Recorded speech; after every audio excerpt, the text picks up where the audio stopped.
Greater ইসরায়েলের পর এবার নাকি হচ্ছে গ্রেটার বাংলাদেশের মানচিত্র, যেই মানচিত্রে থাকছে মিয়ানমারের আরাকান রাজ্য, ভারতের বিহার, ঝাড়খণ্ড, ওড়িশা সহ পুরো উত্তর পূর্বাঞ্চল।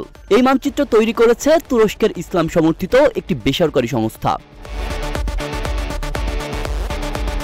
সালতানাতি বাংলা ব্যানার নিয়ে সেই দল এসেছে বাংলাদেশের রাজধানী ঢাকাতেও। এমন সব বিস্ফোরক সংবাদ প্রচার করেছে ভারতের বিভিন্ন গণমাধ্যম। বাংলাদেশে সরকার পরিবর্তনের পর থেকে অবান্তর সব দাবির ঝুলি নিয়ে বসেছে ভারতীয় গণমাধ্যমগুলো। এবার তো যেন নরেন্দ্র মোদী প্রশাসনের গণমাধ্যমগুলো ছাড়িয়ে গেছে সব সীমা। সম্প্রতি ভারত পাকিস্তান সংঘাতে তুরস্কের ইসলামাবাদের সমর্থন টানার ইস্যুকে কেন্দ্র করে আঙ্কারা নয়াদিল্লি সম্পর্কে চির ধরেছে। এই সুযোগে ভারতীয় গণমাধ্যমগুলো বলছে তুরস্কের একটি দল গ্রেটার বাংলাদেশের স্বপ্ন দেখছে। সালতানাতি বাংলা ব্যানারে এই গ্রেটার বাংলাদেশের মানচিত্রে অন্তর্ভুক্ত করা হয়েছে মিয়ানমারের আরাকান রাজ্য, এমনকি ভারতের উত্তর পূর্বাঞ্চলের মধ্যে সবচেয়ে সংবেদনশীল 7 সিস্টার্স হিসেবে পরিচিত 7 রাজ্যকেও।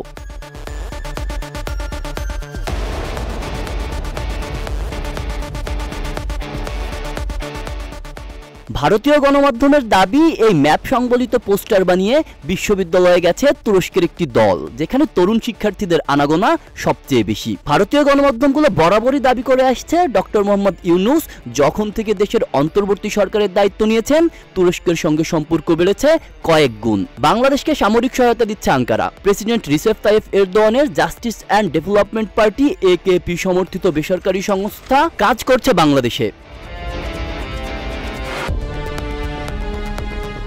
যেখানে পাকিস্তানও রাখছে গুরুত্বপূর্ণ ভূমিকা, যেন তুরস্ক আর বাংলাদেশের সম্পর্ক আরও জোরদার হতে পারে। গণমাধ্যমগুলো বলছে চলতি বছরের এপ্রিলে পহেলা বৈশাখের সময় ঢাকা বিশ্ববিদ্যালয়ে একটি মানচিত্র দেখা যায়, যেখানে লেখা সালতানাতি বাংলা গ্রেটার বাংলাদেশের এই মানচিত্রে ছিল ভারতের অনেক রাজ্য।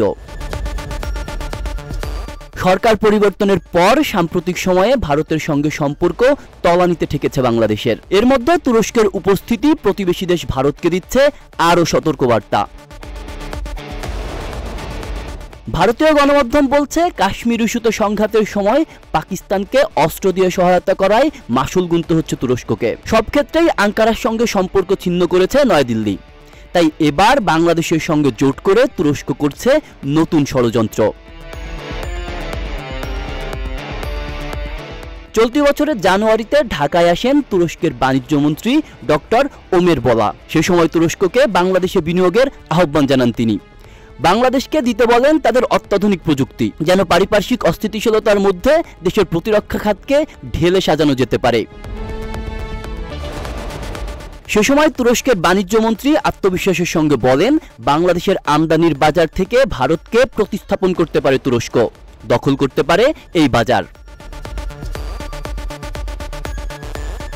আব্দুল্লাহ রফসান জনি, ঢাকা প্রকাশ।